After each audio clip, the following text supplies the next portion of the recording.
할렐루야. 12월 22일 수요 2부 예배 나오신 여러분을 환영하고 축복합니다. 오늘도 주님 살아계십니다. 할렐루야. 사도신경으로 우리 살아계신 주님께 함께 나아가도록 하겠습니다. 나는 전능하신 아버지 하나님 천지의 창조주를 믿습니다. 나는 그의 유일하신 아들 우리 주 예수 그리스도를 믿습니다. 그는 성령으로 잉태되어 동정녀 마리아에게서 나시고 본디오 빌라도에게 고난을 받아 십자가에 못 박혀 죽으시고 장사된 지 사흘 만에 죽은 자 가운데서 다시 살아나셨으며 하늘에 오르시어 전능하신 아버지 하나님 우편에 앉아 계시다가 거기로부터 살아있는 자와 죽은 자를 심판하러 오십니다. 나는 성령을 믿으며 거룩한 공교회와 성도의 교제와 죄를 용서받는 것과 몸의 부활과 영생을 믿습니다. 아멘.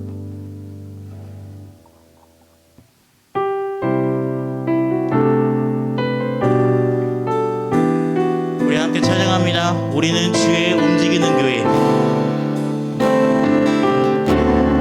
우리는 주의 움직이는 교회. 이곳은 주님을 위한 자리. 내가 기도하는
말씀을 따라가겠습니다. 아멘.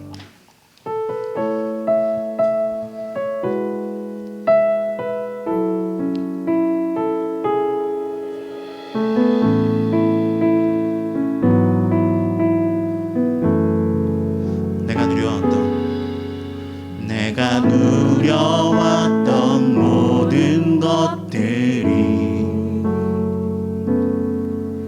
내가 지나왔던 모든 시간이, 내가 걸어왔던 모든 순간이 당연한 것 아니라 은혜였소. 아침해가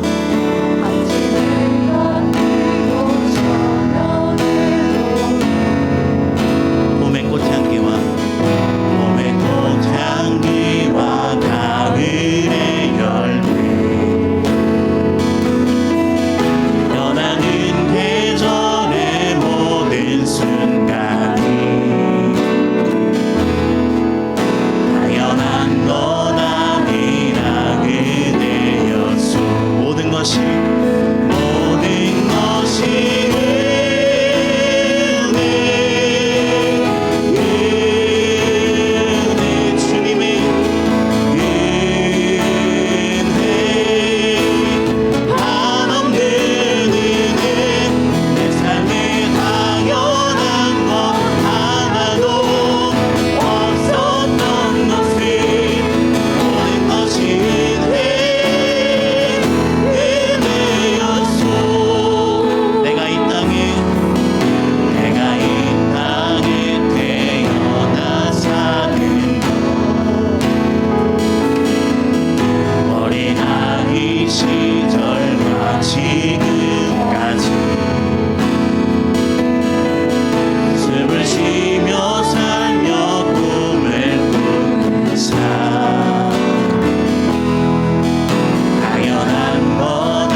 기도하실 때에 주님, 그렇습니다.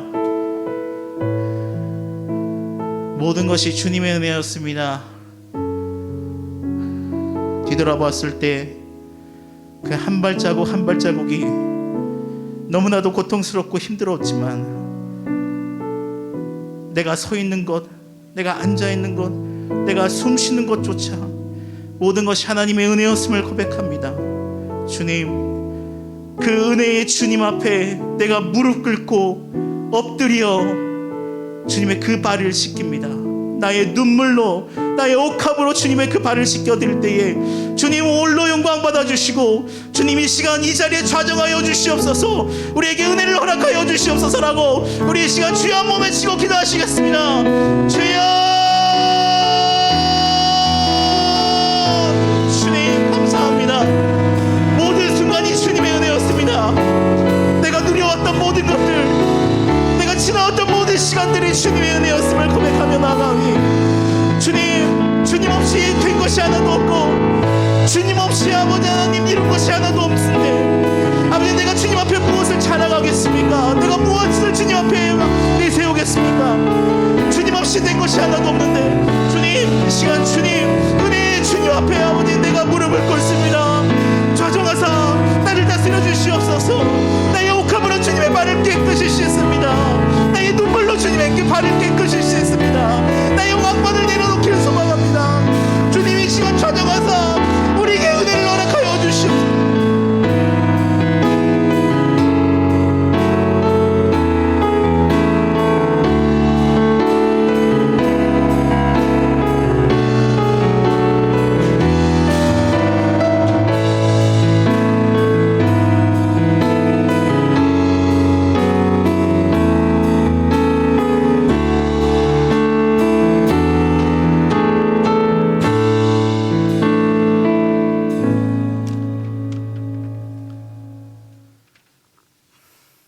이 땅 가운데 빛으로 오신 예수님, 넘어지고 쓰러지는 연약한 저희들에게 찾아오셔서 아버지라 부를 수 있는 자녀 삼아 주심에 감사합니다.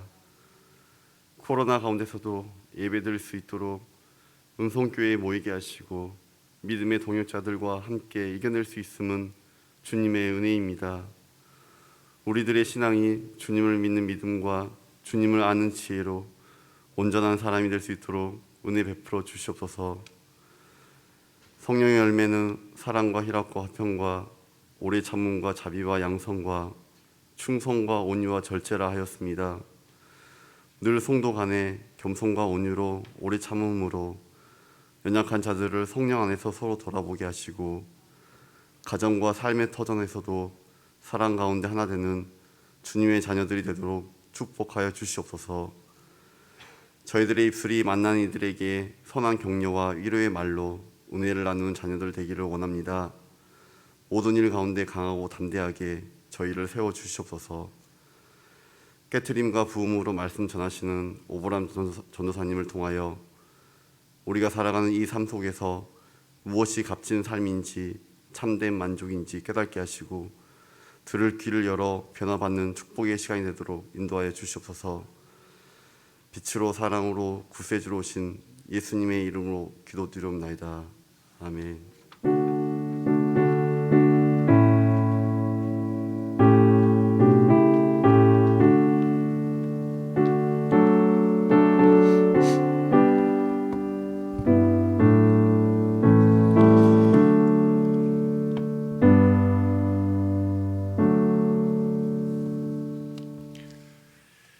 할렐루야. 오늘 수요 2부 예배로 오신 우리 성도님들을 주님의 이름으로 축복합니다. 영상을 통해서 함께 예배하는 우리 모든 성도님들에게 하나님의 은혜가 임하기를 간절히 바라고 원합니다. 이제 대림절이 다 지나가면서 금요일이면 성탄절입니다. 우리 옆에 계신 분들과 함께 메리 크리스마스 인사해 볼까요? 지난 주일 오후에 우리 기관별 찬양대회를 너무나도 잘했습니다. 혹시 안 보신 분 계신가요? 여기 계신 분들은 다 보셨어요? 한 번 보신 분들, 아니야, 뭐라 그러더라 세상에서, 안 본 사람은 있어도 한 번 본 사람은 없다. 그렇죠? 아마 우리 교회도 그 영상 한 번 본 사람은 없을 것 같아요. 2번 보고 3번 보고. 저도 매일 보고 있습니다. 너무 잘했어요. 어떻게 그렇게 잘할 수가 있을까? 여기 계신 분들, 출연하신 분들도 너무 잘했고, 그날은요, 기쁘게, 감사하게 그렇게 보다가 하루하루 주일, 월, 화, 수잖아요. 하루하루 날이 지나갈수록 그 영상을 볼 때마다 자꾸만 눈물이 나요. 그 한 팀 한 팀들이 다 정성이잖아요, 정성. 그냥 한 팀도 그냥 한 기관도 소홀히 한 기관이 없이 전부 어떻게 그렇게 정성을 잘 들였을까? 우리 여기 최용 집사님도 계시지만 이남선교회 기억나시죠? 그 노란 모자 쓰고 짹짹거리면서 오셨던 아이 주여. 근데 그러한 정성들을 하나님 얼마나 기뻐하셨을까라는 생각들을 하게 됩니다. 하나님 정말로 기뻐하셨을 것 같고요. 또 수고하신 모든 분들 감사드립니다. 코로나가 조금 지나고 그냥 영상으로만 보기에는 아까운 것 같아서 주일 지나면서 예배에 한 기관씩 와서 좀 특송을 해야 되겠다 생각했어요. 2부 예배는 뭐 이남선교회, 3부 예배 때는 뭐 삼여전도회 이렇게 하면서 그럼 한 달 정도 우리가 그거 다 앵콜 공연해서 직접 좀 봐야 되겠다라는 생각을 했습니다. 그래서 여러분들 조금만 기다려 주세요. 이 무대에서 직접 볼 거니까. 그리고 의상 같은 거 다 버리지 말고 다 챙겨 놓으세요. 다시 해야 되니까요. 또 하나는요. 지난 주일에 제가 저희가 예배 드리면서 2부 예배, 3부 예배, 1부, 2부 예배는 백신 접종 또 미접종과 상관없이 예배 드렸고 3부 예배 때에는 백신 접종하신 분들은 본당 또 접종하지 않으신 분들은 우리 소예배실 이렇게 예배 드렸습니다. 예배 드리고 나서 사실 제 마음이 너무 불편했어요. 왜냐하면 백신 접종과 미접종으로 교회에서 구분을 한다라는 게 제 마음에 조금 불편했는데 조금이라도 더 왔으면 좋겠다 하는 마음이었거든요. 기저질환부터 해서 또 연약한 분들, 자녀들 때문에 백신을 일부러 혹은 맞고 싶어도 못 맞고 계시는 분들이 계시는데 교회가 이렇게 다 구분하면 좋을까, 옳을까 고민하다가 우리 장로님들과 함께 말씀을 드려서 교회 예배는 백신 접종과 미접종을 구분하지 않겠습니다. 대신 3부 예배 때 70%까지 본당에 들어오지 않고 그냥 다 똑같이 30%까지만 본당에 들어올 수 있도록 하고, 왜냐하면 그렇게 해야지만 그래도 조금 더 떨어져 앉아서 우리가 더 안전하게 예배드릴 수 있을 것 같고요. 대신 그 전에 우리가 지내가던 것처럼 주일을 당분간은 4부 예배까지 드리겠습니다. 7시, 9시, 11시, 1시 예배까지 드리고 우리 3부 예배 지난주에 많이 오셨거든요. 그래서 항존직 우리 권사님 또 안수집사님 또 장로님들은 최대한 2부와 4부 예배로 오셔서 3부의 자리를 만들어 주시면 좋겠습니다. 2부와 4부 그래서 이사 갑시다 해가지고 2부 4부 가시면 좋을 것 같아요. 또 한 가지는 성탄 예배가 돌아오는 토요일에 있습니다. 오전 11시에 본당 소예배실, 친교실, 모든 부속실 다 영상으로 확장시킬 테니까 여러분들 오시는 대로 안내받으셔서 예배드리시고요. 성탄 전야제는 온라인으로 금요일 8시에 유튜브를 통하여서 진행됩니다. 이제는 다 익숙해지셨죠? 본방사수하는 거. 그래서 꼭 영상을 함께 하시고 새해일의 특별 새벽 기도회가 1월 1일부터 21일까지 1월 1일은 송구영신 예배 때문에 하지 않고요. 월요일부터 21일까지 진행됩니다. 송구영신 예배도 31일 금요일 또 오후 11시 본당에서 진행되고 이번 특별 새벽 기도회는 믿음의 조상 아브라함을 따라갈 거예요. 작년엔 다윗이었는데 아브라함, 험악한 인생 가운데 믿음의 조상으로 세워졌던 그 역사를 다시 한번 살펴보면서 우리도 이 시대에 너는 복이 될지라 함께 묵상할 테니까 시간마다 꼭 승리하셔서 21일 개근하시는 여러분들 되시길 바랍니다. 오늘 우리에게 주시는 말씀 마태복음 1장 23절과 누가복음 2장 23절부터 33절인데요. 마태복음 1장 23절, 누가복음 2장 23절부터 33절. 마태복음 1장 23절을 함께 읽겠습니다. 시작.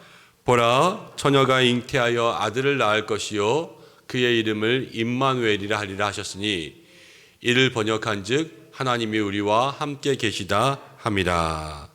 누가복음 2장 23절부터입니다. 한 절씩 교독으로 봉독하겠습니다. 이는 주의 율법에 쓴 바 첫 해에 처음 난 남자마다 주의 거룩한 자를 하리라 한 대로 아기를 주께 드리고 또 주의 율법에 말씀하신 대로 산비둘기 한 쌍이나 혹은 어린 집비둘기 둘로 제사하려 함이더라.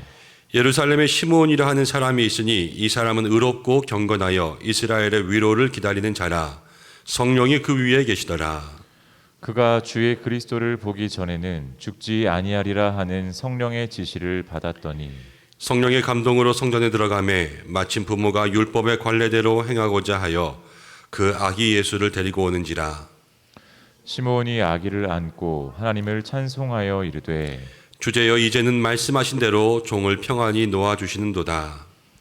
내 눈이 주의 구원을 보았사오니 이는 만민 앞에 예비하신 것이요 이방을 비추는 빛이요 주의 백성 이스라엘의 영광이니이다 하니. 함께 했습니다. 그의 부모가 그에 대한 말들을 놀랍게 여기더라. 아멘.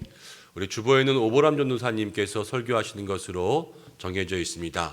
준비하신 것도 맞는데요. 오늘 오전에 우리 인도네시아 발리에 강용훈 선교사님께서 왔다 가셨는데 말씀도 은혜롭게 또 전해주셨지만 우리가 선교로 돕고 있는 인도네시아의 내용들을 저녁에 오시는 분들도 함께 들었으면 좋겠다 생각이 들었습니다. 그래서 오전에 설교하신 본문들을 잘 편집해가지고 설교를 영상으로 선교사님의 이야기를 들으려고 합니다. 그래서 영상을 통하여서 함께 은혜 나누시고 영상 이후에 기도와 축도로 마칠 수 있도록 하겠습니다. 네, 샬롬. 하나님의 은혜가 은성 모든 성도님들 가운데 함께하기를 간절히 축복합니다. 네, 제가 이 판 앞에서 설교하는 경우는 처음입니다.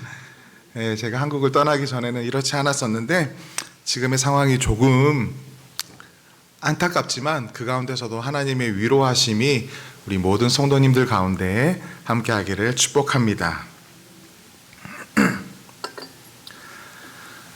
일제 치하 속에 있었던 우리 선배님들은 우리나라의 독립을 매우 간절하게 기다렸었지요. 그리고 6.25 사변 이후에 이산가족들은 또 통일의 날을 그렇게 간절하게 기다렸습니다. 지금 전 세계 사람들이 이 코로나 팬데믹의 종식을 과연 종식이 될까라는 의구심을 품으면서도 간절하게 기도하고 있습니다. 기다림 안에는 간절함이라는 것이 좀 내포되어 있는 것 같습니다. 바벨론 포로기 이후에 줄곧 칠흑 같았던 어두운 시간을 보냈던 이스라엘 백성들은요, 이스라엘의 회복을 간절하게 기다렸다고 합니다. 이스라엘을 회복시킬 메시아, 그 메시아 대망 사상을 가지고 이스라엘 백성들은 하루하루를 살아왔습니다. 그리고 그들이 그렇게 기다리고 기다렸던 그 메시아가 마침내 인간의 몸으로 오셨지요. 오늘 본문에 등장하는 이 시므온은 노령의 신앙인으로 의로움과 경건함 가운데 오랜 시간 이스라엘의 위로를 기다렸다라고 성경은 말합니다. 너무나 애타게 이스라엘을 회복시킬 메시아를 기다렸는데 오늘 본문에 메시아 대신 아기 예수님을 그가 품에 안습니다. 얼마나 벅차오를까요? 그토록 간절하게 기다렸던 그 순간이 지금 이루어지고 있는 거거든요. 그는 벅차오르는 감격으로 하나님을 찬양했습니다. 내 눈이 주의 구원을 보았사오니 이는 만민 앞에 예비한 것이요 이방을 비추는 빛이요 주의 백성 이스라엘의 영광이니이다. 시므온의 이 찬양은 메시아를 기다리는 시간에서 메시아를 누리는 시간이 되었음을 의미합니다. 기다림의 시간이 어떤 시간이 되었다고요? 누림의 시간이 되었다라는 거예요. 지금은 교회력으로 대림절 기간입니다. 대림절이라는 것은 이미 오신 예수님을 기억하고 다시 오실 예수님을 기다리는 기억과 기다림의 절기입니다.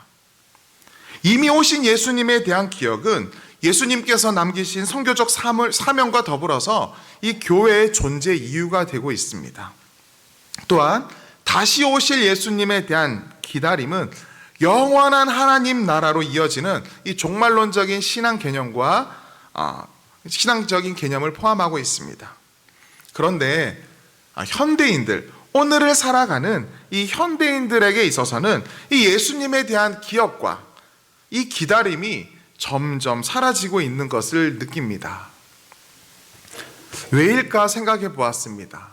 기독교에서 가장 중요시하는 이 기업과 기다림이 오늘날의 많은 현대인들에게는 그렇게 중요하게 다가오지 않는 이유는 무엇일까? 기억이라는 것은요, 흐릿해질 수 있는 과거가 될 수 있다는 거예요. 예전에 분명히 그런 일이 있었지만 흐릿해질 수 있다라는 겁니다. 또한 기다림이라는 것은요, 제가 앞서서 코로나 종식을 이야기했지만 확신할 수 없는 미래의 것이라는 거예요. 기독교인은 믿음으로 확신을 하지만 오늘을 살아가는 하나님을 알지 못하는 많은 사람들은 그 믿음이 없기 때문에 이 기다림이라는 것은 확신할 수 없는 추상적인 것이 될 수 있다라는 것입니다. 그런데 이러한 이해는 아주 치명적인 누락에서 기인합니다. 그것은 이 과거의 예수님과 미래의 예수님이 아닌 지금, 오늘, 현재의 예수님에 대한 누락입니다. 예수님은 기억 가운데도 있지만 기다림 속에도 있지만 그 기억과 기다림 사이에 오늘 가운데도 있다라는 것입니다. 그래서 우리는 반드시 알아야 됩니다. 예수님에 대한 기억과 예수님에 대한 그 기다림 사이에 오늘은 예수님의 부재의 시간이 절대 아니라는 거예요. 코로나 전에도 예수님은 계셨고요. 나중에 예수님은 오실 거예요. 하지만 지금 또 계시다라는 거예요. 그래서 이 기독교에서 기다림의 시간이란 기다림과 누림이 공존하는 시간이다라는 겁니다. 복음서 이후 신약 성경은 기다림의 시간 속에서 누림의 역사가 기록되어 있습니다. 예수님께서 다시 오실 것을 말씀하면서 보혜사 성령님을 보내주시겠다 말씀하셨습니다. 바울은 예수님께서 승천하신 이후에 예수님을 만났고 성령 하나님과 동행하면서 복음을 전했습니다. 기독교에서 기억과 기다림의 사이는 부재의 시간이 아닌 누림의 시간이다라는 거죠. 영원한 누림을 향한 현재의 누림. 단지 그것을 누리지 못하게 하는 요소들이 우리 삶의 곳곳에 있을 뿐입니다. 이사야 선지자가 예언했던 임마누엘, 그 아기의 이름을 임마누엘이라 하리라. 그 임마누엘의 뜻이 무엇입니까? 하나님께서 영원히 우리와 함께 하신다라는 의미입니다. 그래서 성도는 과거의 이야기에만 머물러 있지 않습니다. 또한 현재를 버려둔 채 미래의 이야기만을 붙잡지 않습니다. 교회와 성도의 삶은 과거와 현재와 미래를 관통하는 언제나 변함없이 우리 가운데 함께 하시는 하나님의 이야기로 가득 차야 됩니다. 저는 우리 은성교회 성도님들의 삶의 스토리가 또 계속해서 쓰여져 가는 남양주 은성교회의 스토리가 그런 살아계신 하나님의 이야기로 가득 차기를 간절히 소망합니다. 그럼에도 불구하고요, 우리는 여러 가지 고난과 시험과 역경과 또 유혹들이 찾아올 때에 하나님의 부재를 이야기합니다. 우리가 믿음으로 하나님을 찬양하지만 내 삶 순간순간 하나님 정말 어디 계신가요? 라는 질문을 토라면서 하게 됩니다. 저는 인도네시아 발리에서 사역을 하고 있습니다. 인도네시아 발리의 선교 역사를 봐도 하나님의 부재의 역사인 것 같은 느낌이 들어요. 하지만 또다시 자세히 들여다보면 부재가 아니라 살아계심의 역사구나라는 것들을 느낍니다. 저희 발리에는요, 선교사님들이 그렇게 많지는 않습니다. 그런데 우리 선교사님들이 한국에 나가서 설교를 하거나 선교 보고를 할 때 늘 부담을 가진대요. 어떤 부담을 가지냐면 왜 발리가 선교지어야 되는가, 이런 것들을 꼭 이야기해야 된다라는 거예요. 저는 2년 전에 파송을 받아서 선교지로 나갔고요. 지금 딱 2년 만에 잠시 들어와서 지금 첫 귀국을 한 겁니다. 그래서 처음으로 이제 이 발리 선교에 대한 이야기들을 하는 시간들을 지금 보내고 있는데요.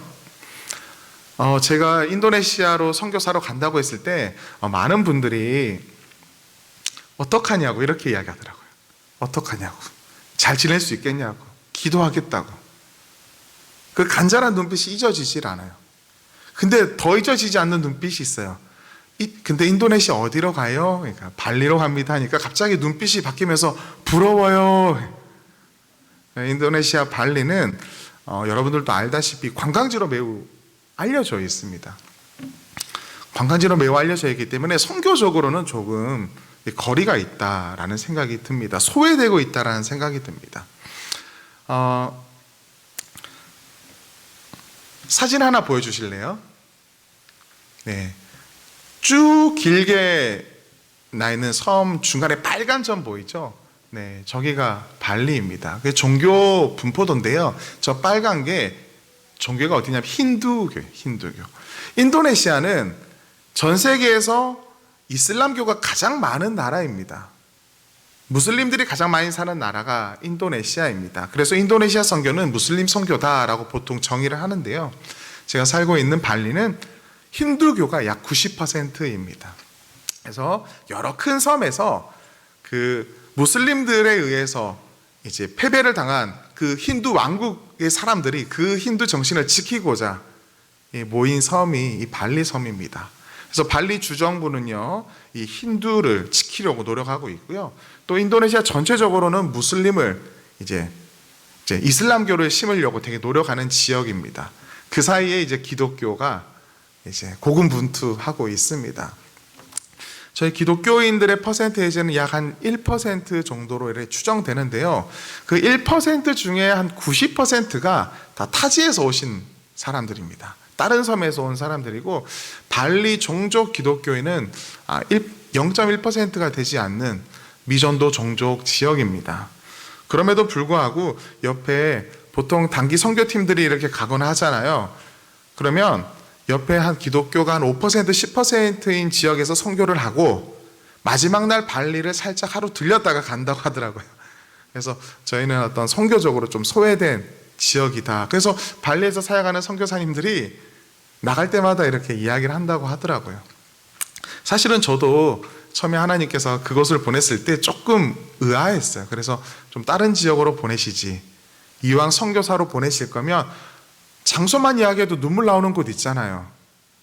장소만 이야기해도 어떻게 하면서 기도가 절로 나오는 곳으로 보내시지 왜 이리로 보냈을까 했는데, 실제로 가서 보니까 정말로 선교가 필요한 지역이구나라는 것들을 느낍니다.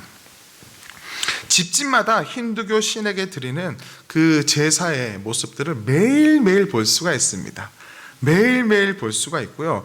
거리마다 정말로 큰 제사가 너무나 자주 드려집니다. 그게 어떤 행사가 아니라 힌두교가 그 발리 사람들한테는 그 삶이에요. 그래서 그 힌두 마을 공동체가 아주 끈끈한 결속력을 가지고 있는데, 그 결속력을 가지고 있기 때문에 그 마을 공동체로부터 벗어나는 게 힘든 거예요. 그래서 개종을 하게 됐을 경우에 내가 죽었을 때 매장지를 부여받지 못하고, 그리고 내가 유산을 부모로부터 물려받지 못하는 그러한 상황이 예전부터 지금까지 계속 이어지고 있습니다. 또한 가장 큰 수입원은요, 농업인데요. 이 농업의 수로가 발리 힌두 사당을 중심으로 물을 배분받게 되어 있는 구조예요. 근데 개종을 했을 때 물을 부여받지 못하는 거예요. 그러다 보면 농사를 지을 수가 없고 생계의 문제가 생기게 되기 때문에 이 개종이라는 것은 상당히 힘든 지역입니다. 그럼에도 불구하고 앞서 말한 것처럼 그 문화 관광 질환 이후로 오랜 시간 선교적으로 소외된 미전도 종족 지역입니다. 한번 사진을 보여주실래요? 네, 제사 드리는 모습들입니다. 아주 일상적인 모습들이에요, 사실은. 네, 계속 보여주십시오. 네.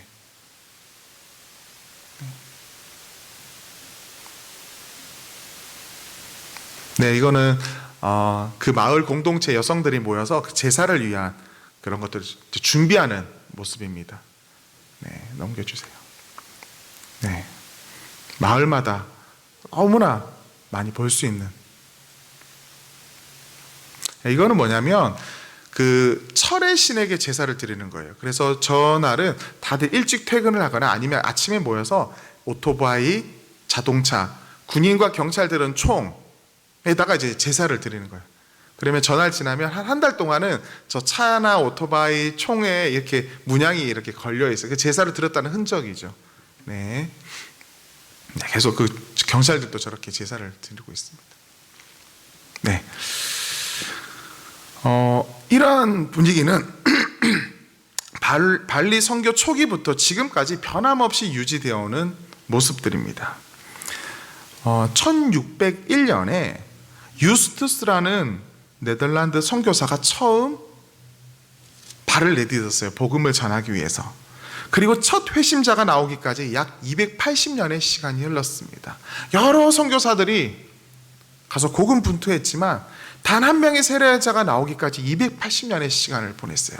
그 선교 역사 책을 보면요, 와, 정말 하나님 살아 계실까? 내 평생을 다해서 복음을 전했는데 단 한 명의 세례자도 나오지 않았다면 그 선교사가 얼마나 좌절에 빠졌을까요? 정말 하나님 살아 계시는 건가요? 나와 함께하고 계시는 건가요? 이 땅을 사랑하시는 건가요?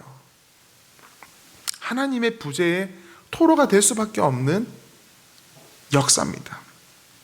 그러다가 1866년 제이콥 드 브롬 선교사와 반 에크라는 네덜란드 선교사가 발리에 도착을 했습니다. 이들 또한 이전에 복음을 전했던 선교사님들처럼 열심히 복음을 전했어요. 열심히. 하지만 쉽지 않았습니다.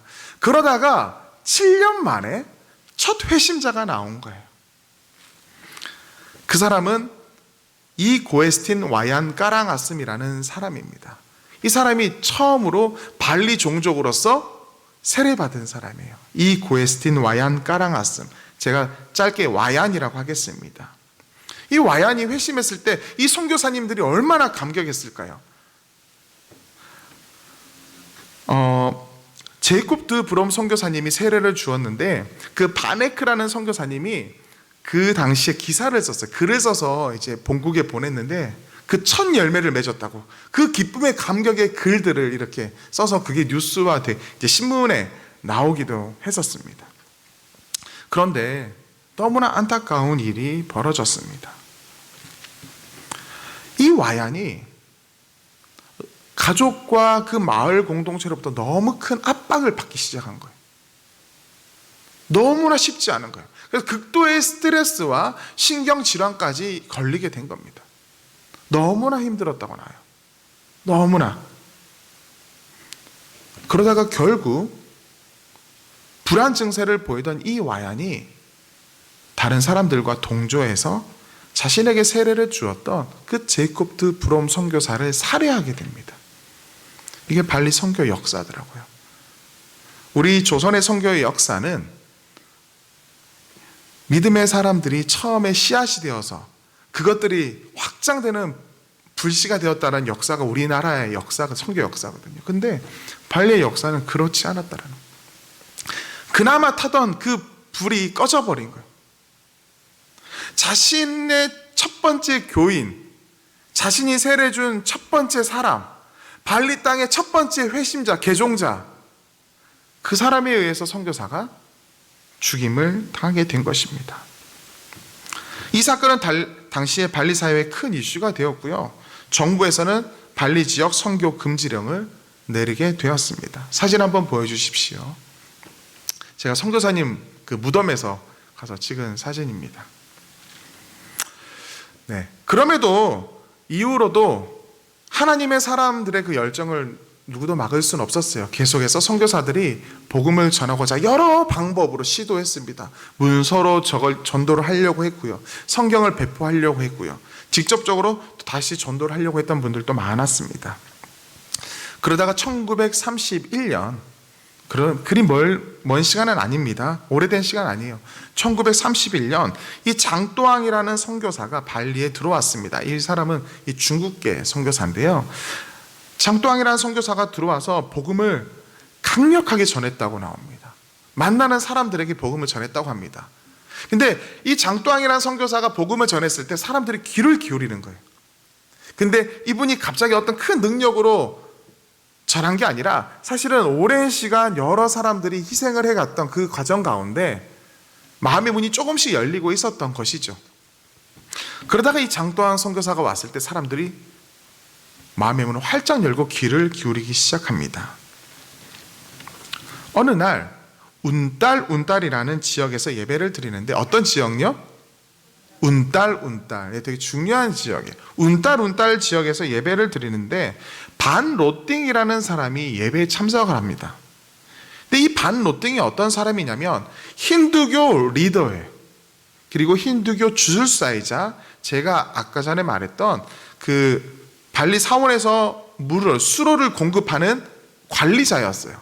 근데 이 반 로띵이 앞에 여러 이제 스토리가 있습니다. 근데 어떤 계기로 이 운달 지역에서 예배하는 그 장또항 선교사를 찾아오게 된 거고, 장또항 선교사의 설교를 듣고요, 이 사람이 마음이 움직이기 시작하는 거예요. 그러다가 여러 번 참석을 합니다. 여러 번. 그리고 결국 이 사람이 힌두를 내려놓고 회심을 하고 세례를 받게 됩니다. 반 로띵이 세례를 받자 주변에 있었던, 같이 예배를 드렸던 사람들이 나도 세례 받겠다고 적극적으로 나서는 거예요. 왜냐하면 마음은 이미 움직이고 있었지만 그 누구도 자신감 있게 나도 세례 받겠다라고 말할 수 없었던 거예요. 무서웠던 거예요. 두려웠던 거예요. 하지만 힌두교 주술사인 반 로띵이 세례를 받자 사람들이 그동안 고백하고 싶었던, 억눌렀던 마음들을 고백하기 시작하면서 나도 세례 받겠다. 그래서 그 운달 지역에 모여서 예배 드렸던 사람들이 약 300명이 되는 놀라운 일들이 있었습니다. 그러면 이러한 이야기들이 계속해서 흘러가야 되는데 또한 그렇지는 않았습니다. 이 장또항의 그 선교 활동은 그 당시에 발리 사람들을 흥분시키기에는 충분했습니다. 결국 이 장또항 선교사는 추방을 당합니다. 그런데요, 이미 예수 그리스도를 나의 구주, 나의 하나님으로 그 영접했던 그 발리 그리스도인들이 시들지 않는다라는 거예요. 남아있던 그리스도인들이 그 마음이 시들지 않고 자기들끼리 계속 예배를 드렸다라는 거예요. 물론 마을에 압박이 있었고 박해가 있었지요. 하지만 믿음의 사람들이 옆에 있었잖아요. 함께 손을 잡고 예배합니다. 하지만 현실은 쉽지 않습니다. 결국 그들은 발리 주정부와 상의 끝에 그 운달이라는 지역을 떠나기로 결심을 합니다. 전원이 다 떠나지는 못했어요. 남아있는 사람들이 있었겠죠. 하지만 한 절반의 사람들이 운달 지역을 떠나서 블림빙사리라는 밀림 지역으로 가게 됩니다. 발리 정부에서 그들을 보냈던 이유는 그 당시 블림빙사리는 사람이 살 수 없는 땅이었거든요. 숲이었어요. 밀림이었어요. 어차피 저들은 가서 죽는다라고 생각했기 때문에 가라고 허락해 준 거예요. 그리고 1939년 10월 30일을 기점으로 여러 차례에 걸쳐서 2주 거주를 하게 됩니다. 하지만 발리 사람들의 예상과 달리 도착한 그리스도인들은 그곳에 집을 세우고 교회를 세우면서 농가 밭을 경작하며 신앙을 지키며 살기 시작했습니다. 또한 십자가 모양으로 길을 만들었습니다. 그렇게 시간이 흘렀어요. 그러다가 어떤 한 독일인이 경비행기를 타고 지나가다가 그 마을을 발견하고 바깥 세상에 알려지게 되었어요. 그리고 발리 주정부에서도 확인해 보니까 사람들이 그곳에 마을을 짓고 살고 있는 거예요. 그래서 지금은 학교도 들어가 있고요. 전기도 이렇게 놓아져 있습니다. 사진 한번 보여주세요. 저기가 이제 블린빙 사리 입구입니다. 사진에는 나와 있지 않지만 입구에 알파와 오메가가 이렇게 쓰여져 있어요. 그리고요, 저 교차로에 저도 너무 제가 살고 있는 발리는 제주도 3배 정도 크게요. 그래서 보통 관광 오셨던 분들이 다니는 그 지역은 발리 10분의 1 지역이고 그 나머지 지역은 전혀 완전 다른 세상이거든요. 근데 십자가가 보기 힘든 지역들이 정말로 많은데 저거 하니까 또 교차로에 십자가가 이렇게 그려져 있더라고요. 네. 그리고 그 사람들이 지었던 분이엘 교회입니다. 근데 발리 양식으로 지었죠. 발리 양식으로 교회를 지었습니다.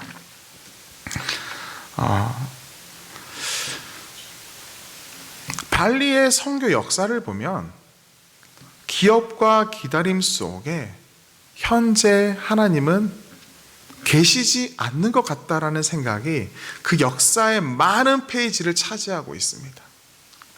그런데요, 자세히 들여다보면 하나님은 여전히 그 땅에 계셨고 그들과 함께 계셨고 하나님의 선교를 하고 계셨다라는 겁니다. 지금 당장 아무것도 할 수 없을 것 같지만 이미 하나님은 일하고 계셨던 겁니다.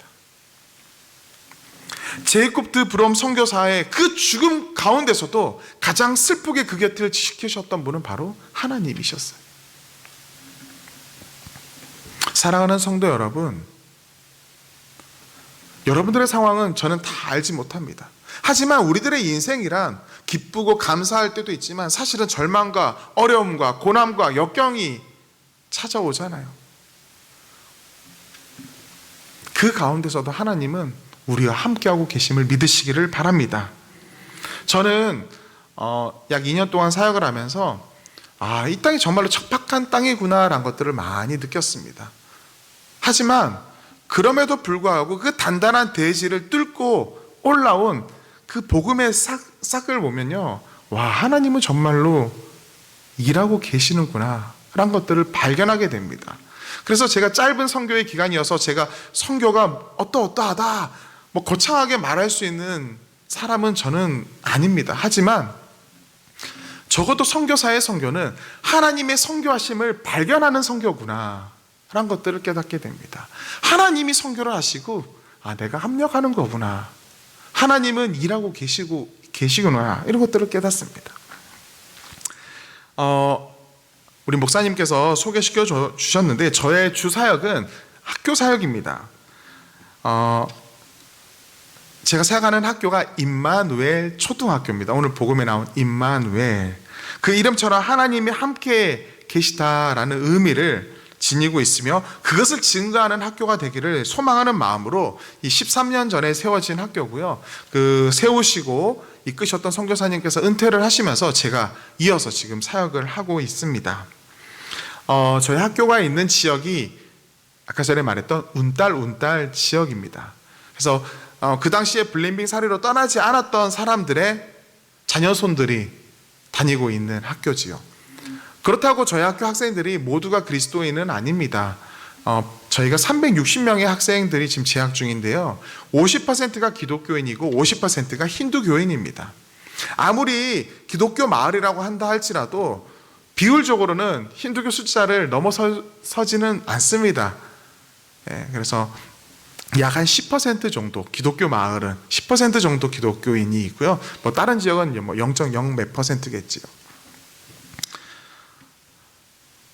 기독교 학생들은 이 안에서 신앙적으로 잘 크기를 바라는 마음으로 저희가 양육하고 있고요. 비기독교인, 힌두교인 어린이들과 그 가정들, 부모님들은 6년 동안 저희와 함께하면서 이 복음의 마음의 문이 열리기를 간절히 바라면서 저희가 가르치고 있습니다. 기도로 시작하고요. 매주 예배가 있습니다. 매주 예배가 있어요. 그 예배 시간에 정말로 놀라운 은혜가 많습니다. 저희 딸들도 지금 저희 현지 학교, 저희 학교를 지금 다니고 있거든요. 근데 저희 딸들도 가장 많이 놀랬던 게 그 예배 시간이라고 하더라고요. 그 예배 시간에 우리 청소년들이 옛날에 청년들이 수련회 가면 부흥회 때 기도하면서 선생님들이 막 휴지를 앞에 막 갖다 주고 그래요. 근데 그게 저희 금요일마다 저희들의 모습이거든. 그 아이들이, 초등학생들이 그렇게 간절하게 기도를 합니다.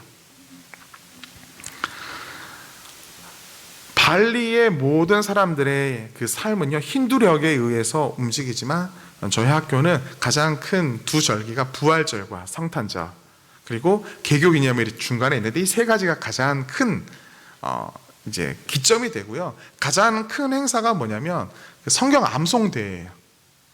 성경 암송대회. 근데 작년에 이제 코로나로 그 암송대회를 온라인으로 했거든요. 온라인으로 했는데 너무나 제가 놀랍고 좀 우스운 건 아니지만 기뻤던 것은 그 힌두교 아이들이 너무 적극적으로 참여를 한 거예요. 그 부모님들이. 그 뒤에 힌두교 집집마다 그 산당이 있어요. 그 앞에서 하나님의 말씀을 아이들이 암송을 하는 모습이 저는 너무 조금 놀랐어요, 사실은. 물론 그 부모님들 중에서는 상을 받기 위해서 뭐 그렇게 하는 분들도 계시지만 저는 그게 역사한다고 생각하거든요. 그 아이들이 그 말씀을 외우면서요. 그래서 하나님의 역사가 우리들 가운데 분명히 이제 진행되고 있구나라는 것들을 저는 학교를 통해서 이제 알게 되었습니다. 학교 사진을 잠시 좀 보도록 하겠습니다. 네, 아이들, 우리 기도하는 아이들입니다. 네. 저도 이제 3, 4, 5, 6학년들 수업에 들어가거든요. 그래서 네, 우리 학생들과 있었던 사진들을 계속 넘겨주세요. 네. 네, 아이들과 놀았던 사진이고요. 네, 또 교사들과 같이 예배를 드리고 네, 저희 선생님들입니다. 잠시만 이 영상인데요. 한번 틀어주실래요? 뭐 하냐면 아이들이 지금 교실에서 지금 암송을 노래로 하고 있는 거예요. 선생님이 이제 가르쳐 주면서 같이 암송을 노래로 지금. Menggodaku lalu ku berdoa dalam nama Yesus. 네, 감사합니다.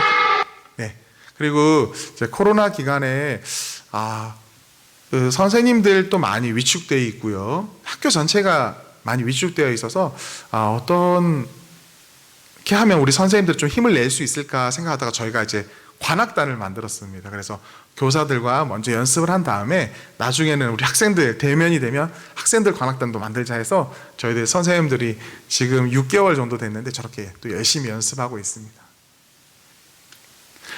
이 친구는요, 이제 까리스라는 우리 학생인데 제가 왜 이 학생의 사진을 가져왔냐면 제가 학생 카드를 봤는데 꿈을 써요. 이렇게 미래의 장래 희망을 쓰잖아요. 근데 이 아이가 목사라고 쓴 거예요. 교회 목사. 뿜댔다 그래자 교회 목사 이렇게 썼는데 제가 교회 목사라고 써서 이 아이를 가져온 게 아니라 사실은 저희 학교가 기독교 미션 스쿨이니까 목사라고 쓴 아이들이 꽤 많습니다. 근데 제가 이 사진을 가져온 이유는 위에 부모님들 종교가 다 쓰여져 있거든요. 부모님들이 다 힌두교더라고요.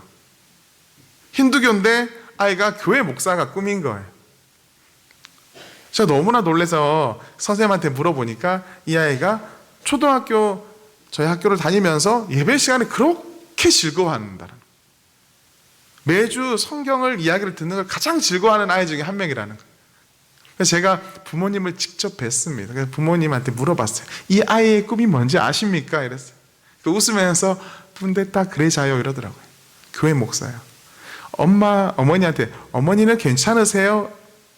근데 그 어머니의 대답이 여러 가지 감정이 들더라고요. 뭐라고 말했냐면요. 예, 괜찮아요. 아버지가 돌아가셨거든요.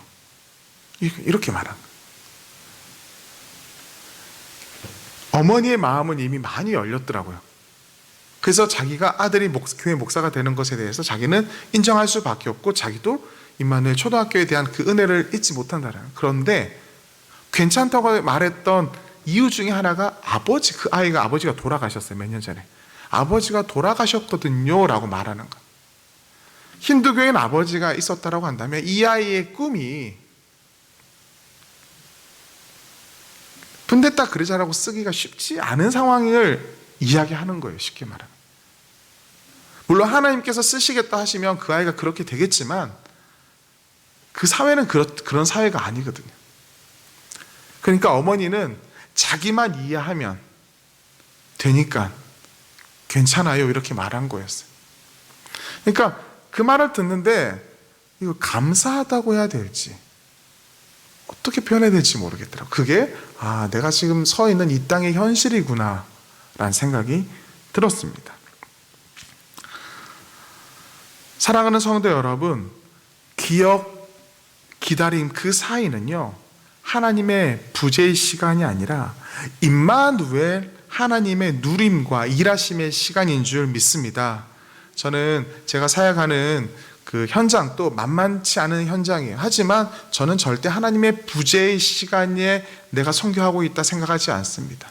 하나님의 일하심 가운데 내가 던져졌구나 이렇게 늘 고백하고 있습니다.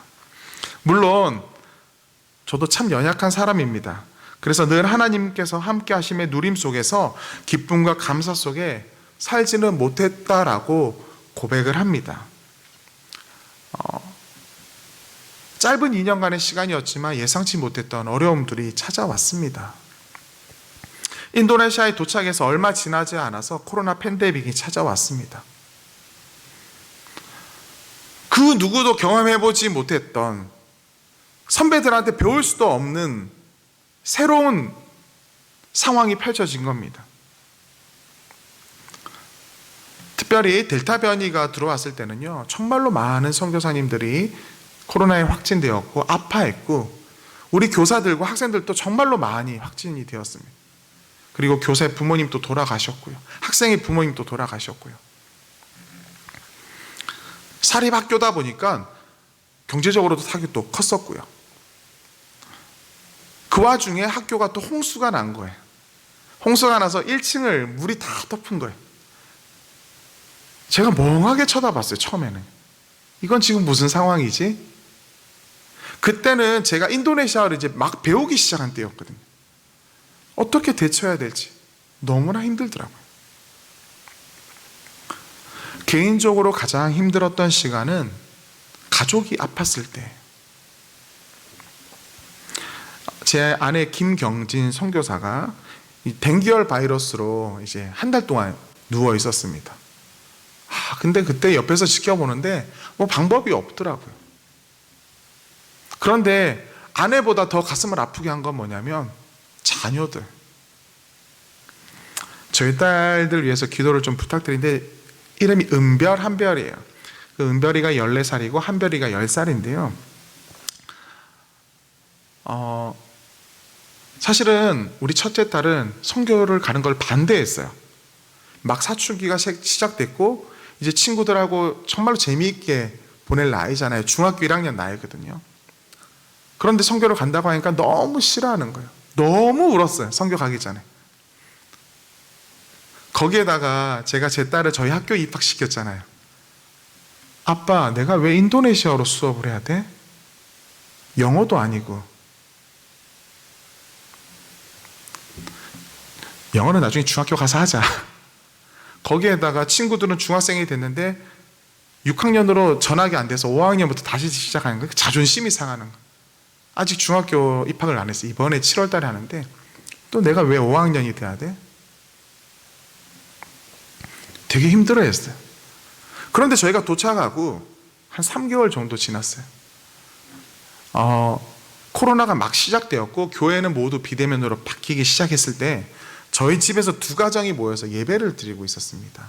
한인 집사님네 가정과 저희 가정이 두 가정이 예배를 드리는데 저희 첫째 딸이 숨쉬기가 힘들다라는 거예요. 엄마한테 숨쉬기가 힘들어. 근데 엄마는 크게 생각하지 않았죠. 조금만 참아, 괜찮아. 그런데 아이가 이상한 거예요.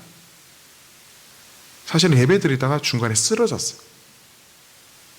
저희 예배가 멈췄죠. 제 눈앞에서 쓰러졌는데 저는 그때를 잊을 수가 없어요. 그 아이를 딱 잡는데요, 몸이 어떻게 이렇게 차가울 수 있을까? 그리고 의식을 잃었잖아요. 저희 아내는 사실은 죽은 줄 알았대요. 제가 그때 예배를 드리다가 하나님한테 했던 외침은 하나님 살려주세요. 하나님 지금 어디 계세요? 그리고 제 마음속에 계속 이야기했던 게 미안해였어요. 아빠 따라와가지고. 그렇게 오기 싫어했는데 아빠 따라와서. 119 체계가 되어 있는 것도 아니고 제가 어떻게 대처를 할 수 없었던 상황입니다. 정말 그때는 진짜 하나님이 원망스럽더라고요. 정말로. 저는 그래서 그때를 생각하면 아직까지도 손에 땀이 나요. 왜냐하면 그 촉감이 너무 기억나서.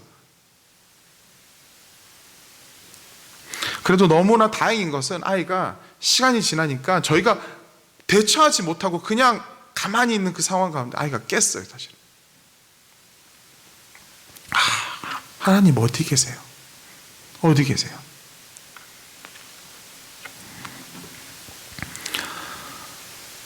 그런데 있잖아요, 지나고 보니까 하나님 어디 계세요? 라고 말하는 그 순간에 또 사실은 하나님은 일하고 계세요.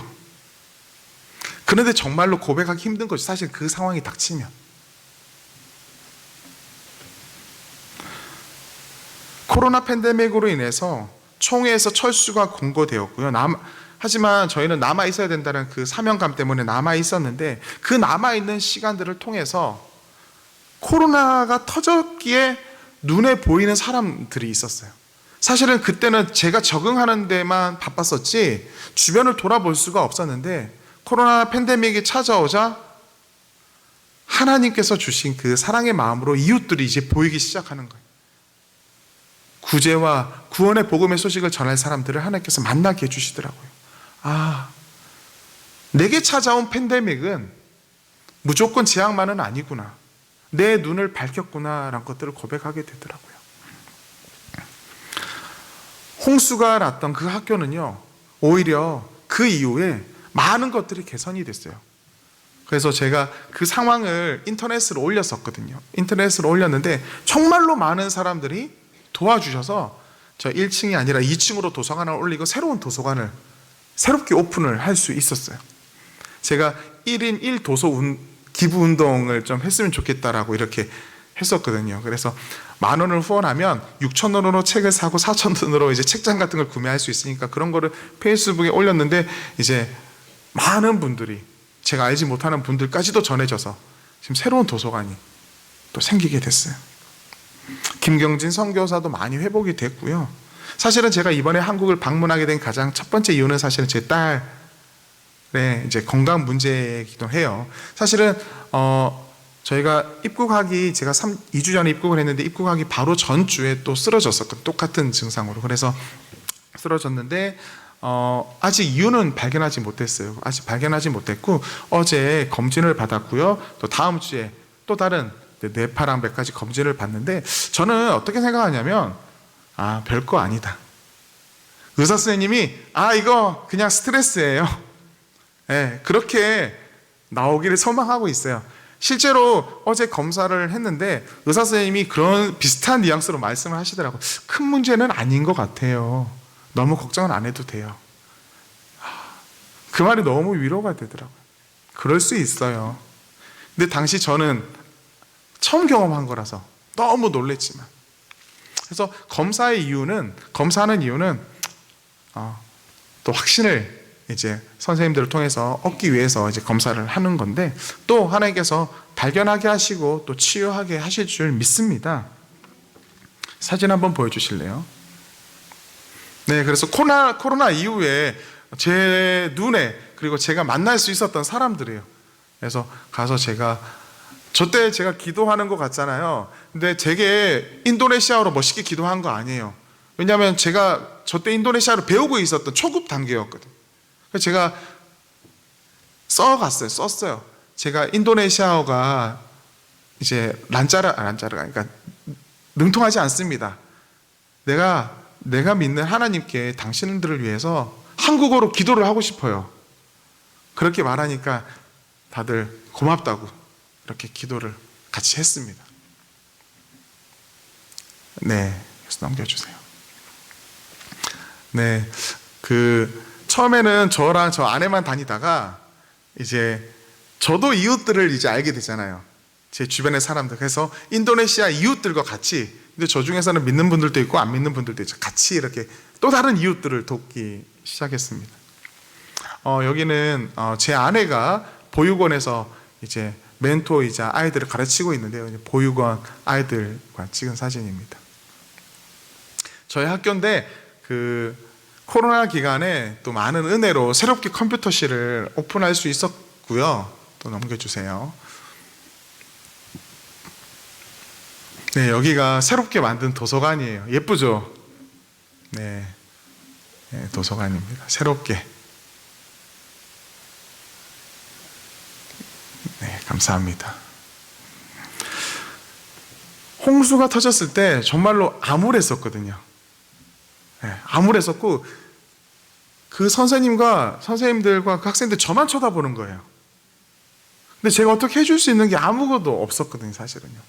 그런데 저는 해줄 수 있는 게 없었는데요, 하나님은 해줄 수 있는 분이라는 거예요. 하나님이 하셨어요. 그래서 저희 선생님들이 지금 놀라고 있습니다.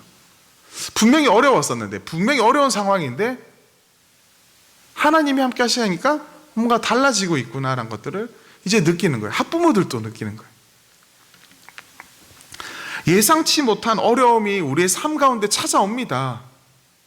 그래서 우리가 붙들고 있는 그 기억의 하나님과 기다림의 그 하나님이 어디에 계실까? 지금 여기 계신가? 우리는 외치기도 하고 토로하기도 합니다.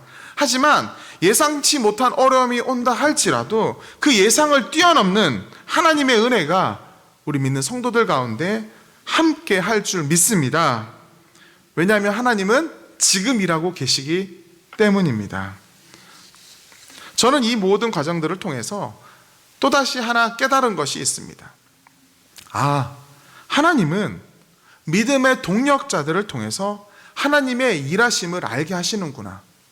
즉, 하나님이 지금 나와 함께하고 계시다라는 것을요, 내 옆에 있는 나의 친구를 통해서 알게 한다는 거예요. 내 옆에 있는 나의 동력자를 통해서 알게 한다라는 거예요. 그리고 내가 속해 있는 이 공동체를 통해서 알게 하신다라는 거예요. 또한 어떻게 저는 기도하냐면, 하나님이 정말로 살아 계시다라는 것을 저를 통해서 내 이웃들에게 증거됐으면 좋겠습니다. 내가 지금 살아있음이 하나님의 살아있음의 증거가 됐으면 좋겠습니다. 하나님이 살아계신가요? 저를 보세요 라고 말하고 싶어요. 하나님의 살아계심이 여러분들 통해서 증거될 줄 믿습니다. 발리의 첫 세례자, 첫 회심자, 이 고에스틴 와양 까랑아슴에 대하여서 역사자들이 쓴 그 글이 있는데요, 그 글이 제 마음을 찔렀어요. 어떻게 쓰여져 있었냐면, 단 한 명의 발리 종족 동력자가, 그때는 성도라고 되죠, 단 한 명의 같은 발리 종족 성도가 있었더라면 그는 그와 같은 일을 벌이지 않았을 것이다. 와얀이 혼자가 아니었더라면, 믿음의 사람들이 있었더라면, 같이 손잡고 기도해 줄 수 있는, 내가 지금 참 힘들어요, 날 위해서 기도해 주세요, 품에 안아줄 수 있는 믿음의 동력자가 옆에 있었더라면 그는 견딜 수 있었을 거라는 거예요. 하지만 그런 외로움 가운데에 해서는 안 될 일을 해버린 것이죠. 성도 여러분, 그래서 교회 공동체가 참 중요합니다. 교회 안에는요, 상처도 많아요. 교회 안에는 쓰라림도 많습니다. 왜냐하면 우리는 완벽하지 않거든요. 우리는 다 온전하지 않거든요. 하지만 우리가 함께 하나님을 예배하면요, 너무나 소중합니다. 코로나 팬데믹으로 비대면 예배가 많이 익숙해졌습니다. 비대면 속에서도 예배할 수 있다는 건 참 은혜예요, 사실은요. 그동안 몸이 불편해서 예배당에 가지 못해서 안타까워 하셨던 어르신들은 교회들마다 이제 미디어를 활성화하고 미디어 예배를 송출하니까 이제서야 내가 집에서도 마음 편하게 우리 교회 예배를 드릴 수 있어요라고 말하는 분들도 계시더라고요. 그런 부분은 참 좋지만 또 하나 마음속에 걱정이 되는 건 비대면이 대면이 되었을 때에 정말로 예전처럼 많은 사람들이 다 같이 모여서 예배할까라는 걱정도 좀 내심되더라고요. 왜냐하면 집에서 편하게 드리는 예배가 익숙해져 버렸을 수도 있거든요. 저기 여행 가서도 이제 예배 드릴 수 있고요. 이제 다 가능하거든요. 물론 그 예배도 하나님께서 받으십니다. 사실은요. 그런데 하나님의 살아계심의 역사를 정말로 우리가 잘 목격하고 느끼고 싶다면 이 공동의 예배에 참석하는 게 참 중요하거든요. 하나님은 내 옆에 사람들을 통해서 일하고 계시거든요. 사랑하는 성도 여러분, 대림절 오신 예수님을 기억하고 오실 예수님을 기다리면서 지금 나와 그리고 우리 공동체와 함께 하시는 그 하나님을 누리는 기쁨이 여러분들 가운데 있기를 간절히 소망합니다. 어려움이 올 수도 있고 아픔이 올 수도 있습니다. 하지만 그때 하나님 어디 계세요? 라는 그 말이 사실 하나님 지금 나와 함께 해주세요 라는 말의 의미로 하나님께서는 들으실 줄 믿습니다. 또한 계속적으로 선교의 동력자로 함께 기도해 주시기를 부탁드립니다. 저도 여러분의 동력자로서 늘 기도하겠습니다. 임마누엘 예수님의 이름으로 축복합니다. 기도하겠습니다. 임마누엘, 언제나 우리와 함께 하시는 하나님 아버지, 오늘도 그리스도의 은총을 입어 예배의 자리로 나오게 하심을 감사드립니다. 급변하는 세상은 하나님의 부재를 이야기하지만 저희는 하나님께서 언제나 우리와 함께하고 계시며 앞서 일하고 선하게 인도하시는 줄 믿습니다. 힘들고 어려운 시간을 보내고 예상치 못했던 어려움이 있지만 예상을 뛰어넘는 주님의 은혜로 살아가는 믿음의 성도가 되게 하여 주시옵소서. 부족한 자를 교회를 통해서 선교적 사명을 감당하게 하시니 감사합니다. 이 또한 모든 것이 은혜입니다. 주님께서 계속적으로 역사하시고 관여하여 주시며 믿음의 동력자들과 교회를 통해서 아름다운 합력의 열매가 맺게 하여 주시옵소서. 대림절 오신 주님을 기억하면서 다시 오실 예수님을 기다리면서 성령의 충만함 가운데 오늘 나에게 주어진 삶을 주님과 함께 더불어 사는 우리 모두가 되게 하여 주시옵소서. 예수님의 이름으로 기도드립니다. 아멘. 할렐루야. 말씀을 통하여서 하나님께서 우리의 마음에 많은 은혜와 감동 주신 줄로 믿습니다. 저도 오전 예배 끝나고 우리 선교사님과 많은 이야기를 나누었습니다. 같이 점심 먹고 또 축복하고 인도네시아 사역들, 도서관 사역들 이야기 함께 듣고 갈 때는 조그만 예쁜 케이크를 하나 사드렸어요.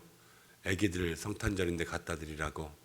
그리고 우리 성탄 선교사 선물도 우리 강 선교사님 거는 따로 보내지 않고 왔을 때 직접 전해드렸거든요. 너무 고맙다, 감사하다 이렇게 말씀하셨습니다. 선교사들은요, 복음 하나 들고 갑니다. 그리고 그 땅 가운데 가서 귀한 믿음의 사명 감당할 때에 저도 제 친구들 중에 선교사가 많이 있어요. 그래서 선교를 출발할 때 늘 하는 말은요, 가서 잘 살아 있어. 이 말을 꼭 합니다. 처음에는 선교 열심히 하려고 하지 말고 일단 살아만 있어. 이 제 마음이에요. 적응하고 거기에서 아이들과 가족들과 함께 일단은 적응하고 버텨야죠. 그래야 선교를 하죠. 근데 우리 강 선교사님은 제가 보니까 일단 그 학교 사역이 그래도 어느 정도 자리를 잡았어요. 그것은 무엇이냐면 사역이 선교사님 가기 전부터 돌아가고 있었다라는 뜻이고, 선교사님이 가자마자 할 일들이 많아서 일단 살아남어 이 시간을 갖지 못했을 거예요. 아이들도 그렇고 엄마도 그렇고 또 김경진 선교사님 바로 사역하셔야 되니까, 이게 제가 이 이야기를 들으면서 제일 마음이 아프더라고요. 그리고 선교사님에게 아이는 어때요? 그랬더니 괜찮다고, 일단 병원을 다녀왔는데 아무 일 없을 것 같다고, 스트레스성이나 아니면 아이가 적응을 조금 못해서 그럴 것 같다는 그러한 기대를 가지고 이제 몇 가지 검사가 더 남았다 그러더라고요. 우리가 선교사님들을 보내놓고 우리는 잊고 살 때가 참 많이 있습니다. 그렇지만 선교는요, 교회가 선교사님 보냈으니까 끝까지 교회는 기도해야 되는 거예요. 책임지고 중보하고. 제가 일전에 한번 말씀드렸죠. 선교는 선교사가 하는 거 아니라요, 선교는 교회가 하는 거예요. 교회가 선교사를 보내고 선교사가 교회의 이름으로 그곳에 교회를 세우고. 그렇기 때문에 오늘 우리가 믿음의 귀한 시간을 통하여서 강용훈 선교사님의 이름을 다시 한번 마음에 새기고, 인도네시아 발리의 임마누엘 초등학교와 또 보육원을 마음 가운데 심었습니다. 이제 우리 성도님들이 이분들 위해서, 사역을 위해서 계속해서 기도해 주시고, 또 우리 선교사님 계속해서 교회에 선교 보고하겠습니다, 저한테 그러셨어요. 선교사는요, 교회에 선교 보고를 해야 돼요. 그래서 함께 서로 간에 동역해야 되거든요. 보내놓고 알지 못하는 교회도 엉망이고 가서 보고하지 않은 선교사도 엉망이에요. 그렇지만 우리가 함께 연락받고 기도하고 또 깨어있고 중보하고 이렇게 나아갈 때 하나님 그 땅에 새로운 다음 세대를 세워주실 줄로 믿습니다. 선교사님이 도서관 사역하고 있는데 책이 부족하다 이야기를 한번 하더라고요. 그래서 제가 나중에 우리 어린이날 되면은 인도네시아 어린이들 위한 선교원금 한번 할게, 그러고 보내드렸어요. 마음속으로 기도하시면서 중보해 주시면 좋겠습니다. 오늘 나가실 때 여러분, 인도네시아 강용훈 선교사님이 기도 편지 엽서를 가지고 왔어요. 그래서 하나씩 꼭 가져가시고, 선교사님 그러더라고요. 계좌번호나 이런 거 없어요. 그냥 정말로 기도를 요청하는 편지니까 우리 성도님들 기도해 주세요, 저한테 말씀하셔서 여러분 가져가셔서 기도해 주시면 좋겠습니다. 기도하고 마치겠습니다. 하나님 아버지, 우리 강용훈 선교사님 그 사역과 가정과 자녀와 모든 믿음의 일들을 주께서 붙잡아 주옵소서. 특별히 인도네시아 땅, 하나님 그 발리에 하나님의 계획 가운데 힌두 땅, 사망의 땅에 생명의 사람을 보내셨사오니 그것을 통하여서 생명나무가 열리게 역사하여 주시고, 인도네시아 하나님 그 가운데 정말 1%도 안 되는 그 믿음의 사람들이 그 땅을 변화시킬 수 있는 사도행전적인 기적의 놀라운 역사가 일어날 수 있도록 인도하여 주옵소서. 특별히 선교사님 건강을, 가정을, 자녀를 주께서 지켜주시고, 우리 모든 은성의 성도들 마음속에 함께 중보하며 보내고 후원하고 기도하고 함께 할 수 있는 우리도 파송 선교사가 될 수 있도록 도와주시옵소서. 돌아가는 모든 걸음 하나님께서 함께 하시고, 이제 연말이고 또 많은 예배와 순서들이 있습니다. 코로나와 오미크론 중에도 하나님 우리를 안전케 하여 주옵소서. 모든 시간들 주께서 인도 역사하시기를 간절히 원하오며, 이제는 우리 주 예수 그리스도의 은혜와 하나님의 사랑하시는 모든 사랑하심과 성령의 인도, 위로, 교통하심이 오늘 수요 2부 예배를 통하여서 하나님 주시는 믿음의 땅을 마음 가운데 품고 함께 중보하며 기도하며 나가기 원하는 우리 은성의 성도들과 또 귀한 믿음의 선교사님, 우리 강용훈 선교사님과 가정과 자녀와 인도네시아 발리 임마누엘 초등학교 위에 또 우리 교회와 모든 주님을 사모하며 섬기는 귀한 주의 백성들 위해 영원토록 함께 하시기를 간절히 축원하옵나이다. 아멘.